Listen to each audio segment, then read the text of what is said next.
ओम शांति। आज 6 अप्रैल 2022 की साकार मुरली। आज बाबा ने कहा, मीठे बच्चे, ज्ञान की गुह्य बातों को सिद्ध करने के लिए विशाल बुद्धि बन बहुत युक्ति से समझाना है। कहा जाता है, सांप भी मरे और लाठी भी न टूटे। प्रश्न, हाहाकार के समय पास होने के लिए कौन सा मुख्य गुण जरूर चाहिए? उत्तर, धैर्यता का। लड़ाई के समय ही तुम्हारी प्रत्यक्षता होगी। जो मजबूत होंगे वही पास हो सकेंगे। घबराने वाले नापास हो जाते हैं। अंत में तुम बच्चों का प्रभाव निकलेगा। तब कहेंगे, ओ प्रभु तेरी लीला। सब जानेंगे गुप्त वेश में प्रभु आया है। दूसरा प्रश्न, सबसे बड़ा सौभाग्य कौन सा है? उत्तर, स्वर्ग में आना भी सबसे बड़ा सौभाग्य है। स्वर्ग के सुख तुम बच्चे ही देखते हो। वहां आदि मध्य अंत दुख नहीं होता। यह बातें मनुष्यों की बुद्धि में मुश्किल ही बैठती हैं। गीत है, नई उम्र की कलियां। ओम शांति। भगवानुवाच। आगे श्री कृष्ण भगवानुवाच कहते थे। अब तुम बच्चों को निश्चय हुआ है, श्री कृष्ण भगवानुवाच नहीं है। श्री कृष्ण तो त्रिकालदर्शी अर्थात सौदर्शन चक्रधारी नहीं है। अब यह अगर भक्त लोग सुने तो बिगड़ेंगे। कहेंगे, तुम इन्हों की श्रद्धा क्यों कम करते हो, जबकि इनका निश्चय कृष्ण में है कि वो सौदर्शन चक्रधारी है। सौदर्शन चक्र हमेशा विष्णु को या कृष्ण को ही देते हैं। दुनिया को तो यह मालूम ही नहीं कि श्री कृष्ण और विष्णु का क्या संबंध है। न जानने कारण सिर्फ विष्णु को व कृष्ण को सौदर्शन चक्रधारी देते हैं। सौदर्शन चक्र के अर्थ का भी किसको पता नहीं है। सिर्फ चक्र दे दिया है मारने के लिए। उसे एक हिंसक हथियार बना दिया है। वास्तव में उनके पास न हिंसक चक्र है और न अहिंसक। ज्ञान भी राधे कृष्ण या विष्णु के पास नहीं है। कौन सा ज्ञान? यह सृष्टि चक्र के फिरने का ज्ञान। वह सिर्फ तुम्हारे में है। अब यह तो बड़ी गुह्य बातें हैं। यह सब बातें युक्ति से कैसे समझाई जाए जो समझ भी जाए, प्रीत भी कायम रहे। सीधा समझाने से बिगड़ेंगे। कहेंगे कि आप देवताओं की निंदा करते हैं क्योंकि वह सब है एक समान, सिवाय तुम ब्राह्मणों के। तुम कितनी छोटी छोटी बच्चियां हो। बाबा तो कहते हैं, छोटी छोटी बच्चियां को ऐसा होशियार करना चाहिए जो प्रदर्शनी में समझाने के लायक बने।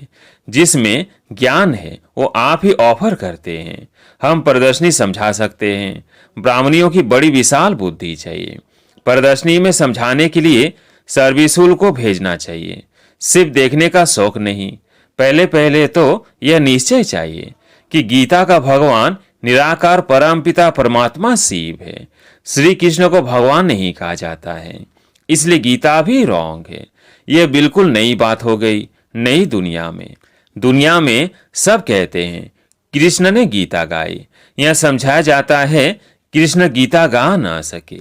जो मोर मुकुटधारी है, डबल सिरताज व सिंगल ताज, सूर्यवंशी चंद्रवंशी व वैश्य, शूद्रवंशी कोई भी गीता की नॉलेज को नहीं जानते।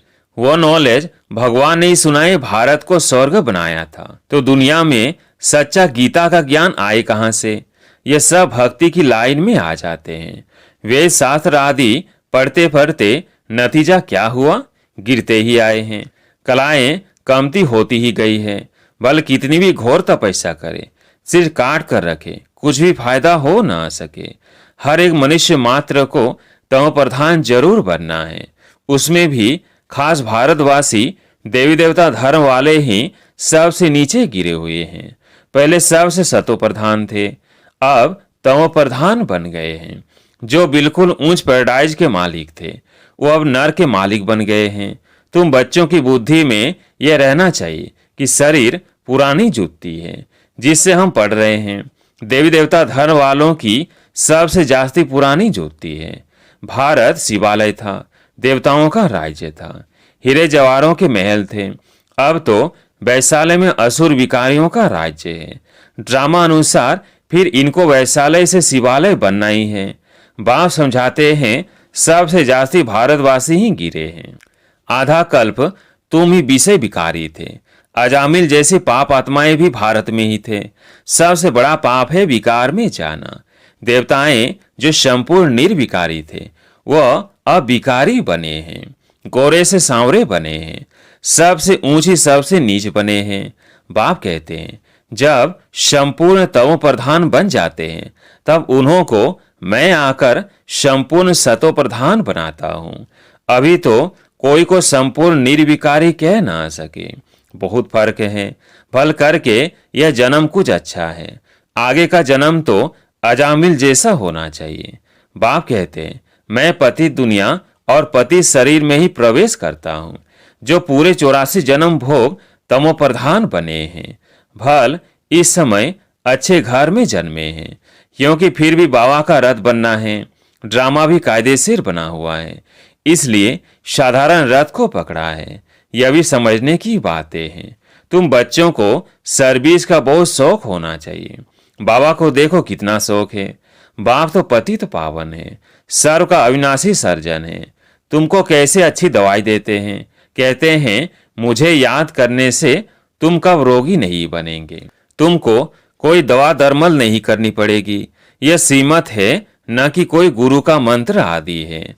बाप कहते हैं मुझे याद करने से तुम्हारे विकर विनाश होंगे, फिर माया का विघ्न नहीं आएगा। तुम महावीर कहलाएंगे।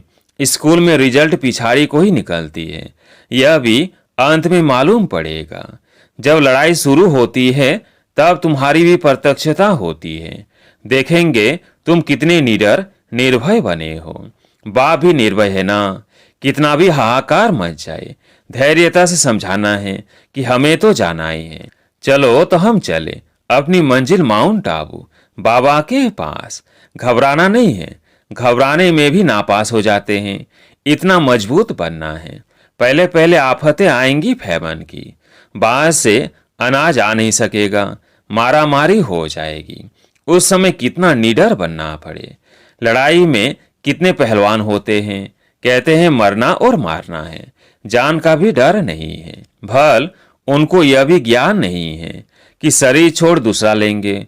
उनको तो सर्विस करनी है। वो लोग सिखाते हैं बोलो गुरु नानक की जय, हनुमान की जय। तुम्हारी शिक्षा है शिव बाबा को याद करो। वो नौकरी तो करनी है अथवा देश सेवा तो करनी है। जैसे तुम शिव बाबा को याद करते हो, इस प्रकार कोई भी याद नहीं करते हैं। शिव के भगत तो ढेर हैं, परंतु तुमको डायरेक्शन मिलते हैं। शिव बाबा को याद करो। वापिस जाना है, फिर स्वर्ग में आना है। अब सूर्यवंशी चंद्रवंशी दोनों ही राज्य स्थापन हो रहे हैं। यह ज्ञान सबको मिलेगा। जो प्रजा बनने लायक होगा वो उतना ही समझेगा। अंत में तुम्हारा बहुत प्रभाव निकलेगा। तब तो कहेंगे ओ प्रभु तेरी लीला अपरंपार। जानेंगे कि प्रभु गुप्त वेश में आया है। कोई कहे परमात्मा का वह आत्मा का साक्षात्कार हो, परंतु साक्षात्कार से कोई फायदा नहीं है। समझो सिर्फ लाइट चिंगारी देखी, परंतु समझेंगे कुछ भी नहीं कि यह कौन है, किसकी आत्मा है। वह परमात्मा है। देवताओं के साक्षात्कार में फिर भी कुछ भवका होता है, खुशी होती है। यहाँ तो यह भी नहीं जानते कि परमात्मा का रूप क्या है। जितनी पिछाड़ी होती जाएगी तो बाबा बुद्धि का ताला खोलता जाएगा। स्वर्ग में आना यह भी सौभाग्य है। स्वर्ग के सुख और कोई देख ना सके। स्वर्ग में यथा राजा तथा प्रजा रहते हैं। अब न्यू दिल्ली नाम रखा है, परंतु न्यू भारत कब था? यह तो पुरानी भारत है। नए भारत में सिर्फ देवता धर्म था, बिल्कुल थोड़े थे, अब तो बहुत है। कितना रात दिन का फर्क है। अखबार में भी समझा सकते हैं। तुम न्यू दिल्ली न्यू भारत कहते हो, परंतु नव भारत न्यू दिल्ली तो नई दुनिया में होगी, वो तो पैराडाइज होगा। सो तुम कैसे बना सकते हो? यहाँ तो अनेक धर्म है, वहाँ एक ही धर्म है। ये सारी समझने की बातें हैं। हम सब मूल वतन से आए हैं। हम सब आत्माएं ज्योतिर्बिंदु स्टार मिसल है। जैसे स्टार आकाश में खड़े हैं, कोई गिरते भी नहीं है, ऐसे हम आत्माएं ब्रह्मांड में रहती है।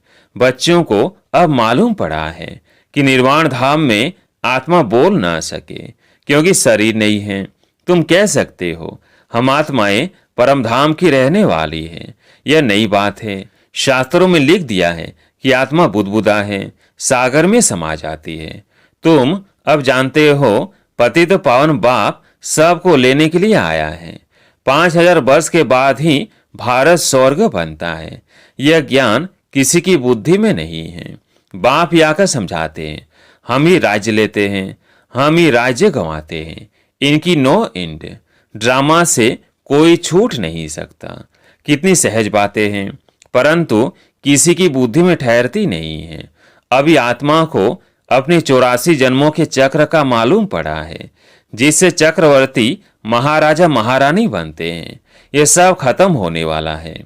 विनाश सामने खड़ा है, विनाश सामने खड़ा है। फिर क्यों लोभ जास्ती करे धन इकट्ठा करने का। सर्विसुल बच्चा है तो उनकी यज्ञ से पालना होती है। सर्विस नहीं करते तो ऊंच पद भी नहीं मिलेगा।